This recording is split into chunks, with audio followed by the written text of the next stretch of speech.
Gold buyers, మీ కష్టాల్లో నమ్మకమైన మీ ఆత్మీయ నేస్తం. యాక్చువల్గా ఒక మనిషి మనకు పరిచయం అయ్యే ముందు ఒక మనిషి వర్క్ పరిచయం అయితే ఆ వర్క్ అద్భుతంగా ఉన్నప్పుడు ఆ మనిషి మీద ఒక రకమైన ఆరాధన భావం వస్తుంది. మీ ఇంటర్వ్యూ చేస్తున్నాను అనగానే మీ గురించి తెలుసుకున్నప్పుడు ఎప్పుడెప్పుడు మిమ్మల్ని కలుస్తానా, ఎప్పుడెప్పుడు మీతో ఈ వర్క్స్ గురించి మాట్లాడతానన్న ఎగ్జైట్మెంట్ నాలో ఎక్కువైపోయింది. సో ఈ ఇంటర్వ్యూకి ఒప్పుకున్నందుకు వచ్చినందుకు నిజంగా థ్యాంక్ యూ సార్.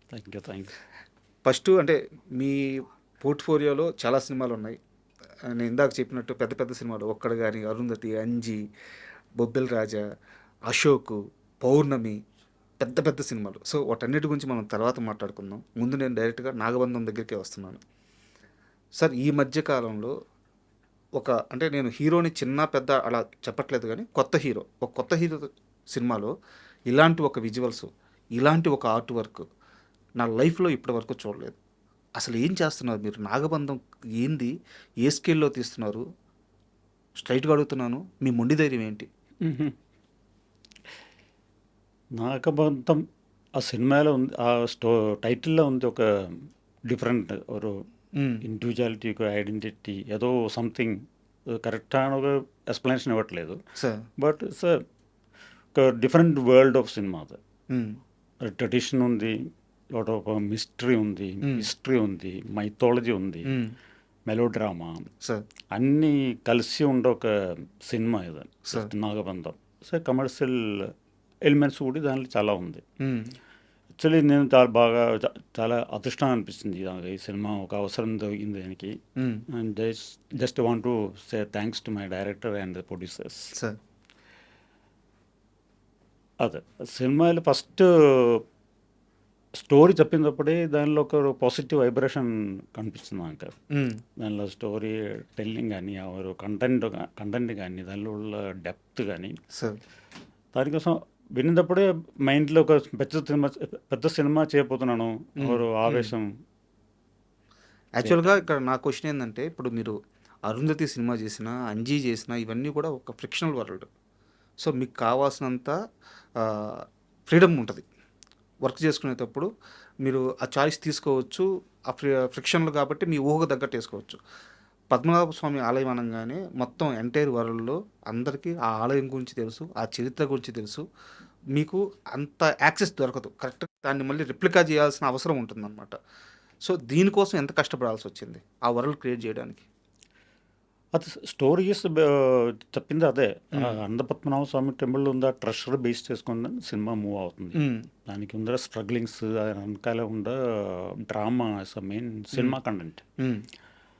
ఇప్పుడు ఇదికోసం ఆ టెంపుల్ పర్టికులర్ కేరళలో ఉండే ఆ టెంపుల్ అని చెప్పట్లేదు, బట్ ఆ ట్రెడిషన్ తీసుకున్నాం, ఒక సౌత్ ఇండియన్ ట్రెడిషన్. కానీ మనకు ఆ హానెస్టీ ఉండాలి, ఆ టెంపుల్ హానెస్టీ అండ్ అథెంటికేషన్, ఒక ఎస్థెటిక్ లుక్ రావాలి కదా.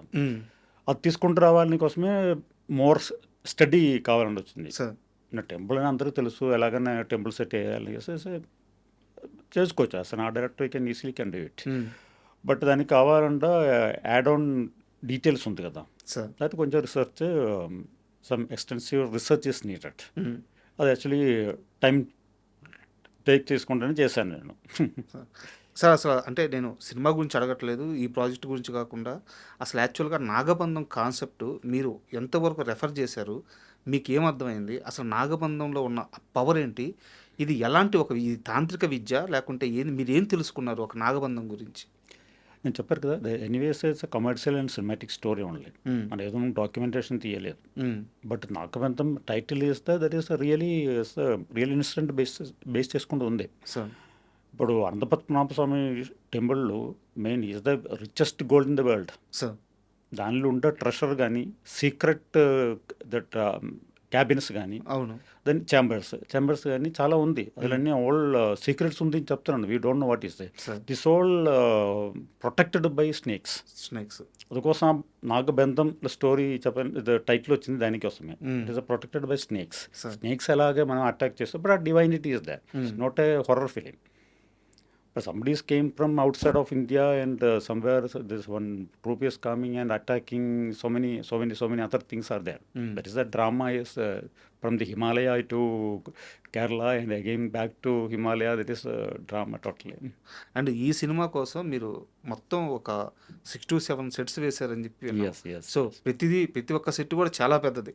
Yes. ఎంటైర్ మూవీ 90% సెట్స్లోనే జరిగిందని చెప్పి విన్నాం. Yes. సో ఇన్నేళ్ల కెరీర్ తర్వాత ఈరోజు నాగబంధం కొత్తగా అశోక్ కుమార్కి ఎలాంటి ఒక ఛాలెంజెస్ ఇచ్చింది? నాకు మెయిన్ ఛాలెంజ్ అండ్ బెనిఫిట్ దొరికింది, మంచి డైరెక్టర్ దొరికింది. ఆ డైరెక్టర్లో ఉండే ఇంథూసియాసం ఉంది కదా, సార్. నాకు అది కావాలి, ఇలాగ కావాలి. Hour input is very important. Sir. That is the motivation. ఏదైనా చేసుకోవచ్చు, ఒక టెంపుల్ కావాలని చెప్తే చేసుకోవచ్చు, any temple we can make. But దానిలో కావాలంటే మోటివేషన్, మోర్ డీటెయిల్స్ కానీ దానిలో కావాలంటే ఎలిమెంట్స్ కానీ మోర్ యాడ్ చేయాలి, దానిలో ఎక్కువ వర్క్ చేయాలి. ఆ పెయిన్ఫుల్ వర్క్ అదిలా కావాలన్నా that is somebody motivation is needed. Sir. ఆ motivation direct is given. It's very clear on what is needed. నాకు ఇలాగ టెంపుల్ కావాలి సార్. బట్ అదిలో బడ్జెట్ ఎలిమెంట్స్ వచ్చింది, టైం ఎలిమెంట్స్ వచ్చింది, దాన్ని డిస్కషన్ చేయాలంటే తెలుసు కదా. Sorry to interrupt you sir, time అన్నారు కాబట్టి నాకు తెలిసింది చెప్తున్నాను. నాకు తెలిసి లాస్ట్ 3 years నుంచి మీరు దీని మీదే ఉన్నట్టున్నారు కదా? కాదు, 2 years. 2 years. నా 2 years అబోవే అయి ఉండొచ్చు. ఎందుకంటే but director is working on that script. చాలా ఇయర్స్ నుంచి వర్క్ చేస్తున్నా ఆయన. ద మెయిన్ గ్లింప్స్ కానీ గ్రాఫిక్స్ వర్క్ కానీ ఆల్రెడీ చేసి పెట్టారు. నాకు స్టోరీ చెప్పు ముందు దాన్ని చూపించారు. చూపించినప్పుడు ఆ సినిమాలో ఉండే సీరియస్నెస్ అర్థమైంది. ఆ సినిమాకి ఉందా డెప్త్ ఉంది కదా, మ్యాసివ్నెస్. దాన్ని అర్థం చేయాలనికి ఇది చూసిన చాలు. తర్వాతనే స్టోరీ నరేషన్కి వెళ్ళింది. స్టోరీ నరేషన్ చెప్పినప్పుడు it's wonderful cinema coming out, best అవుతుంది సినిమా, చేసుకోవచ్చు మనం. మోటివేషన్ మనకు కూడా దొరికింది కదా, స్టార్ట్ అయ్యింది. సార్ అండ్ నేను ఒక చిన్న క్వశ్చన్ అడుగుతాను, మీకు సంబంధించిన ప్రశ్న కాదు. మీకు చెప్పాలనిపిస్తే చెప్పండి, లేదా స్కిప్ చేసేయచ్చు. ఈవెన్ అభిషేక్ గారు వారితో ఇంటర్వ్యూ దొరికినా నేను ఫస్ట్ ఇదే క్వశ్చన్ అడగాలనుకుంటున్నాను. ఇంత పెద్ద కథ రాసుకున్నారు, ఇంత పెద్ద స్పాన్లో తీస్తున్నారు, ఒక బడ్జెట్ ఉన్న హీరోతో కాకుండా కొత్త హీరోతో పోవడానికి ఇదే నేనే తప్పేమనట్లేదు, చాయిస్. బట్ ఇలాంటి ఒక డిసిషన్ తీసుకోవడానికి రీజన్ ఏంటి? మీరు ఎప్పుడన్నా డైరెక్టర్ గారిని అడిగారా? అడగాలనికి నాకు అవసరం లేదు అన్న డైరెక్టర్ విషనే.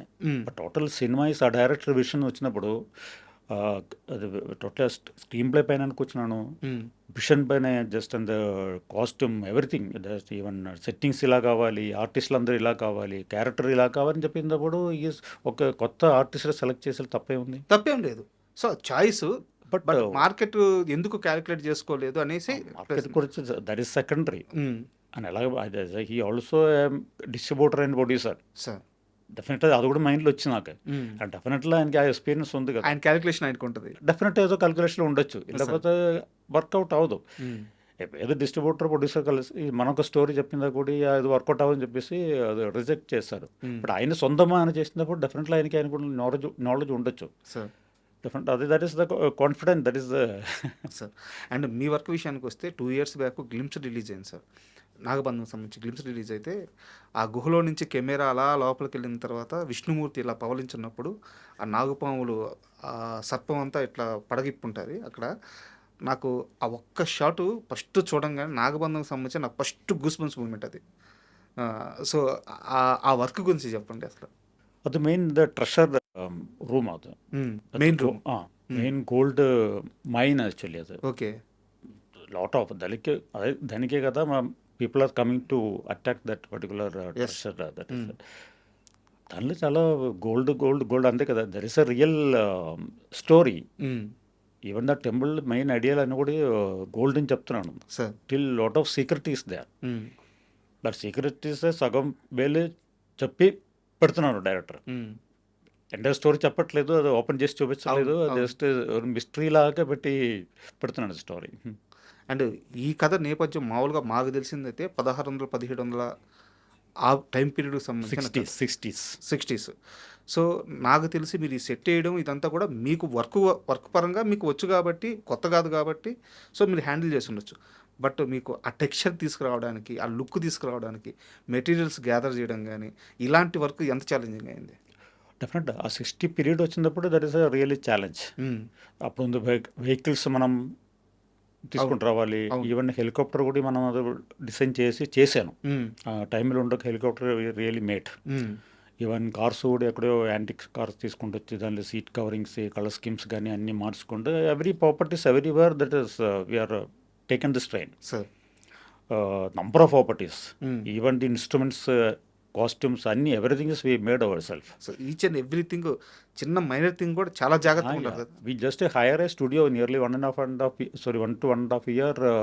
ఒక స్టూడియో హైర్ చేసుకుంటూ hmm. Entire work done there only. Hmm. ఏదో బయటకు వెళ్ళకూడదు, మ్మ్. అన్నీ మన చేతిలో ఉండాలి, మళ్ళీ పెట్టాలి, తీయాలి, అవును మళ్ళీ దాన్నే మోడిఫై చేసి మళ్ళీ వాడాలి. అలాగనే సెట్టింగ్స్ కూడా అన్ని సెట్టింగ్స్ ఒకే ప్లేస్లో చేశారు. సార్. ఏదో 1 hour సెట్ ఫిలిం సెట్లు చేసిన తవరే బ్యాలెన్స్ అన్ని సెట్టింగ్స్ ఇక్కడే నానికరామగూడ స్టూడియో, రామనాయుడు గారు స్టూడియోలో చేశారు. అది మెయిన్ అడ్వాంటేజ్ అయింది. మ్మ్. Just close by. దెన్ మనకు స్టూడియో చేతులు ఉన్నప్పుడు వీ కెన్ డూ వండర్స్. ఒక ప్రపంచాన్నే క్రియేట్ క్రియేట్ చేసుకోవచ్చు. చాలా మెటీరియల్స్ ఇప్పుడు చూడండి, still the materials are laying down, that is like anything.